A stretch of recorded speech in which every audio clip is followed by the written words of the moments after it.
King Charles was reportedly in tears after uncovering a hidden clause in Queen Elizabeth's will, a personal directive tied directly to Prince Harry. The late Queen's handwritten note contained emotional conditions that could reshape royal ties forever and force Harry to choose between legacy and freedom. The clause that made the king cry. In late 2025, while reviewing estate files with palace legal staff, King Charles came across a sealed envelope, handwritten, unlabeled, tucked between documents bearing Queen Elizabeth II's official crest.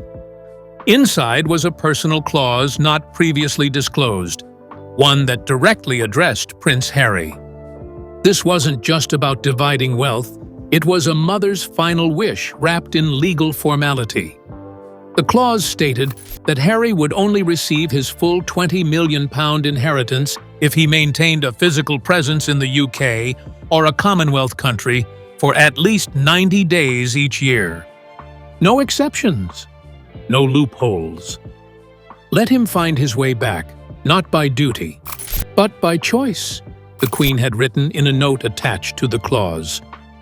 For Charles, the discovery was overwhelming. He didn't read it as a king, but as a son. The ink on the page felt fresh. The intent was clear. The Queen had hoped reconciliation would come not through force, but through structure, time, and quiet obligation.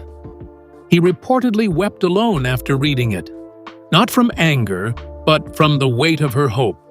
This clause wasn't strategy. It was a bridge disguised as a boundary. And now, it was his job to deliver it. A conditional inheritance that stunned the palace. The details shocked everyone. Prince Harry had been left £20 million, but not unconditionally. According to the Queen's final clause, he must spend at least 90 days annually in the UK or any Commonwealth nation to claim it in full. It was a masterstroke of emotional leverage disguised as formality.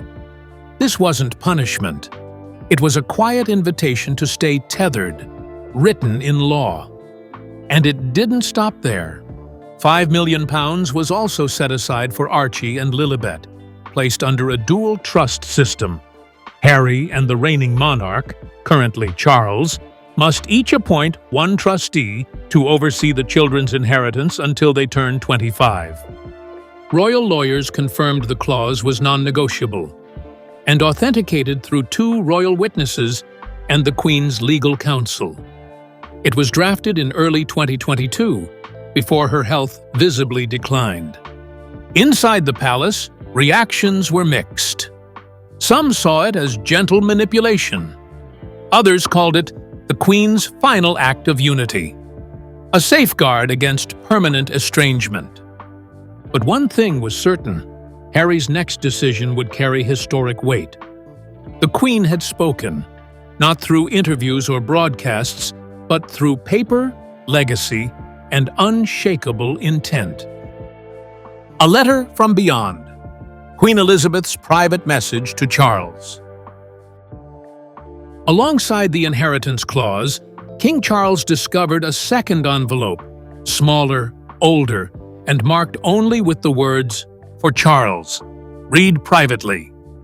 Inside was a handwritten letter, not from Queen Elizabeth II, the monarch, but from Elizabeth, the mother. It began with acknowledgement. She knew the family was fractured. She knew the wounds between Harry and the crown were deep.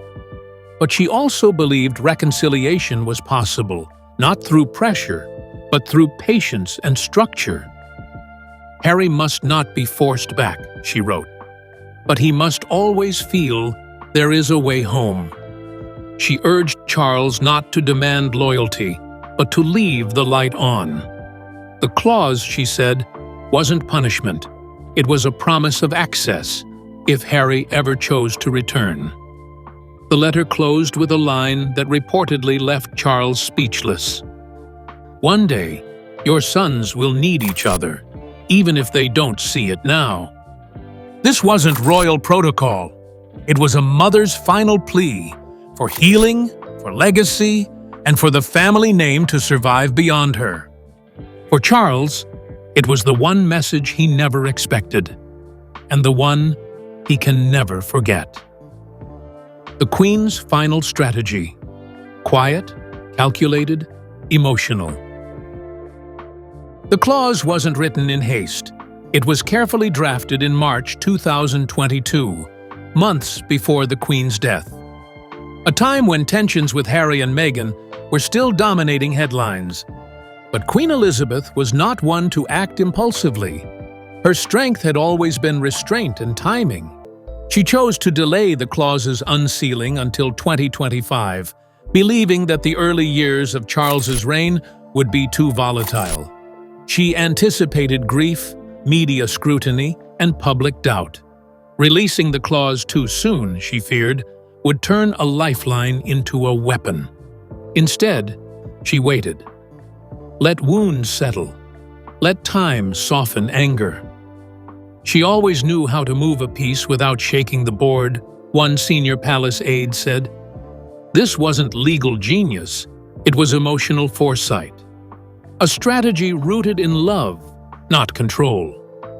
She hoped by the time the clause surfaced, the world would have changed, and so would her family. Her goal wasn't dominance, it was preservation of the crown, of bloodlines, of family ties stretched but not yet broken. Even in death, the Queen was thinking 5 moves ahead. And now, her quiet strategy has become the loudest conversation in the monarchy. The California conflict. How the clause could shake Harry's new life. In Montecito, Harry had found a rhythm, far from courtiers, cameras, and cold tradition. But Queen Elizabeth's clause threatens to dismantle that balance with just a few sentences. To claim his £20 million inheritance, Harry must spend 90 days a year in the UK or Commonwealth, a move that pulls him directly back into the world he left in 2020. The problem? His life in California is built on distance, from the palace, the press, and the trauma. Meghan fears the clause is a backdoor for royal reabsorption, a trap cloaked in sentiment. This isn't a condition, she allegedly told a friend. It's control. Returning even temporarily means exposure to the media, to protocol, and to the institution that once made them feel unsafe. Harry is torn. The clause is his grandmother's final wish, but his wife sees it as a threat to their family's hard-won freedom. And worse, any return might force Archie and Lilibet into the very spotlight they vowed to shield them from. Now, Harry stands at a painful crossroads: honor the Queen's legacy, or protect the life he built at the cost of her final words. 6. William's reaction, furious at the Queen's interference. When King Charles finally sat down with Prince William to reveal the clause, it didn't go well. The meeting at Clarence House was private, but insiders say the tone turned cold quickly. William listened in silence, then reportedly called it manipulation from beyond the grave. To him, this wasn't about family healing. It was emotional blackmail. He reminded his father of Harry's public attacks, the Oprah interview, the Netflix series, the memoir, wounds still raw, trust still broken. Now the Queen was posthumously reopening the door to someone who, in William's eyes, had burned it down. Charles tried to defend the clause as structured hope, but William saw it as a burden being passed down to him again. He left. He made his choice. William reportedly said, "Don't ask me to welcome him back with open arms." The conversation ended with no resolution, just distance. Now, Charles is caught between a son who left and a son who stayed. And the Queen's wish for unity may have driven an even deeper wedge between the two brothers. The legal countdown begins. Harry has 90 days to respond. The moment Harry was formally notified of Queen Elizabeth's clause, the clock started ticking. According to royal legal sources, the inheritance terms give him 90 days to respond. Accept, and the process begins. A trustee board is formed, his UK presence monitored annually, and funds released in stages. Decline, and the money reverts back to the fallback clause, likely absorbed into the royal estate. It's not just about the money, it's about reconnection by contract. Some insiders believe Harry might attempt to negotiate the terms, reducing the 90-day requirement, or proposing alternate ways to maintain presence through patronages or Commonwealth visits. But the clause was tightly worded and reviewed by Her Majesty's private legal counsel. Altering it won't be easy. Either way, Harry is being pulled back into contact with palace officials, lawyers, and, inevitably, his father. She wanted him to choose family, one royal aide said, but she made sure he had to choose. With the legal timer running, every move Harry makes now will be watched closely by the monarchy, the press, and the public. And once his decision is made, there will be no way to quietly undo it. 8. Meghan's hidden struggle, torn between protection and legacy. When Meghan learned the full scope of the clause, she reportedly broke down in tears. It wasn't just the inheritance, it was what it represented. A re-entry into a system that had, in her words, damaged her peace, her safety, and her sense of self. The idea of spending 3 months a year in the UK or Commonwealth, even spread out, felt like stepping back into a world she had fought so hard to escape. But refusing the clause would mean Archie and Lilibet lose their claim to a part of their heritage. £5 million, title rights, legal protections, and possibly future opportunities. "It's like they're holding my children's future hostage," she reportedly told a friend. Meghan is now torn between two primal instincts: protecting her children's emotional safety and preserving their royal legacy. She worries about paparazzi, public pressure, and being forced to navigate royal politics all over again. But she also knows what this inheritance could mean, not in prestige, but in power and security. Privately, she's asked her legal team to review the clause, explore its limits, and evaluate options. Because walking away from it might mean walking away from the Queen's final bridge for their children. A decision that could redefine the monarchy. This isn't just a private family issue. It's a constitutional and symbolic turning point for the monarchy. If Harry accepts the Queen's clause, he reclaims a quiet role within the royal framework. Even without titles or public duties, his presence will once again matter in the structure of the crown. For Charles, this would be a bittersweet win, fulfilling his mother's wish while risking deeper estrangement with William. But if Harry rejects the clause, it could mark a final break, one that not even death, legacy, or bloodline could repair.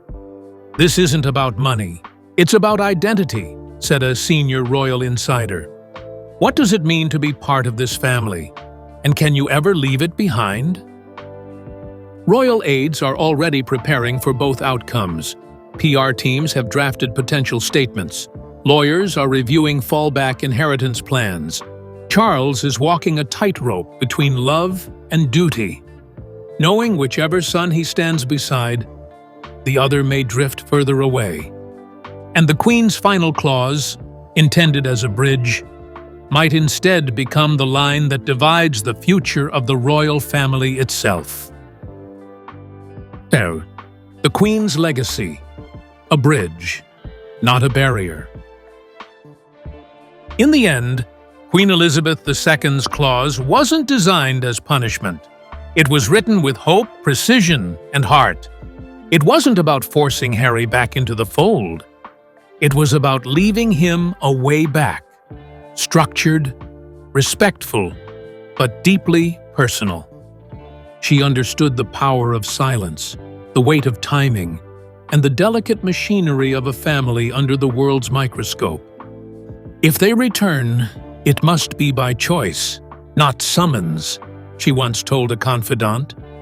The clause was her final way of saying, "You're still one of us, when you're ready." For Charles, discovering that letter and reading those words alone was a moment of both devastation and clarity. It reminded him that before duty, they were just a family. Now her legacy lives not just in jewels or portraits, but in carefully chosen words on a page.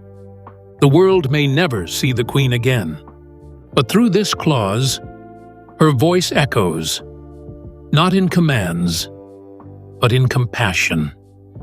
A final act of leadership, disguised as love.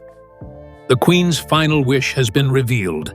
Now, Harry must decide, return to the fold or close the door forever.